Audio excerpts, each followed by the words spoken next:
Insgesamt geht es in meinem Workshop Die mentalen Strategien der High Performer darum, sich selbst nicht mehr länger im Weg zu stehen, sondern die eigenen Potenziale auch zieldienlich für sich selbst einzusetzen. Letztlich kann man sagen, es geht um mehr Selbststeuerung. Dies gelingt dadurch, sich erstmal klar und bewusst zu machen, welche mentalen Strategien setze ich zurzeit unbewusst ein und wo limitieren mich diese Strategien in meiner Potenzialentfaltung. Zum Beispiel ist es typischerweise so, dass die Leute sagen, weil die Situation so war, wie sie war, habe ich nicht so reagiert, wie ich es eigentlich kann und wollte.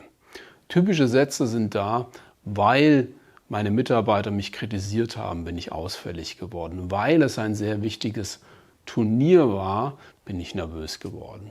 Das sind solche typische Sätze, die ich immer wieder höre, die allerdings im krassen Gegensatz dazu stehen, was wir bei High-Performern, High-Performerinnen sehen und erleben können, die genau dann, wenn es darauf ankommt, voll fokussiert und voll bei der Sache sind und dann ihre Bestleistung zeigen und abrufen können.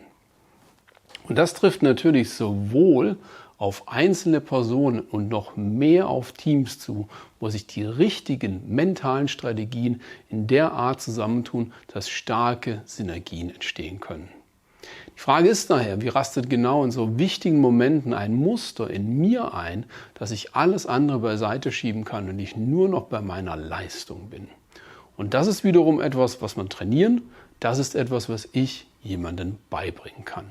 Dazu nutze ich unter anderem Imagination, also eine starke Aufmerksamkeitsfokussierung und zum einen einmal das Problem, die Situation genau zu verstehen und zum anderen die Lösung an der richtigen Stelle zu installieren, bevor sie real benötigt wird.